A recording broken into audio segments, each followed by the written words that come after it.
All right, with this particular sweep here, let's go back this way. I'm starting with a control, and it could be from closed guard. I may have my legs shut, I could have them open on the floor. In any event, I'm going to attack as if I'm attacking for a basic sweep. If my partner has experience or he's been swept before, his natural inclination then is to resist that sweep. He thinks he's being swept this way, but what I really want to do is get his hands over here. That's all I wanted to do, so I can reach up, grip around his shoulder or his belt. There are advantages for both of those. If I grip around the shoulder, I get better leverage I can work on this lever here by pulling it this way, but it doesn't stop him backing up. If I grip on the belt, that's less leverage to the side, but better leverage to the front. So it depends if my partner is aggressive or not. If he's scared or he's moving backwards, I prefer the belt. If he's moving forwards, I prefer the shoulder. What I'm going to do here now is kind of like immobilize my whole body and freeze it where it is, so that I don't lie back and try to lift him with my leg, which obviously I can't.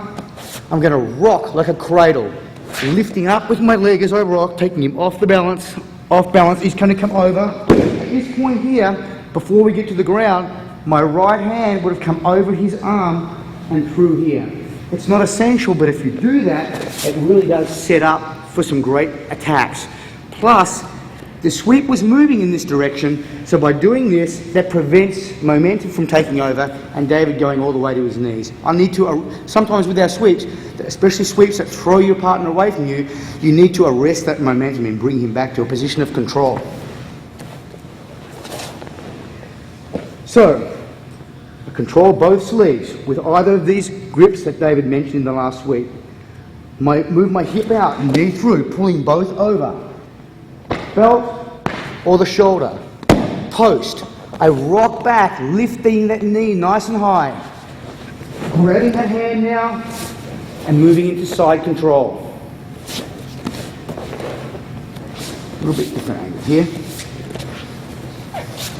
One of the things to be careful of, and this is one point where there is the potential for injury, is if we try to do this with our leg muscles or our hip against a heavier opponent. If I just try to lift David up with my leg, it may be possible, but that's not the idea.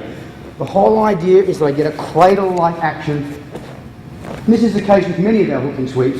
We need to lock into the body, get a cradle action happening. So it's not actually my leg or my hook lifting, but it's that whole body working which teeters him off balance.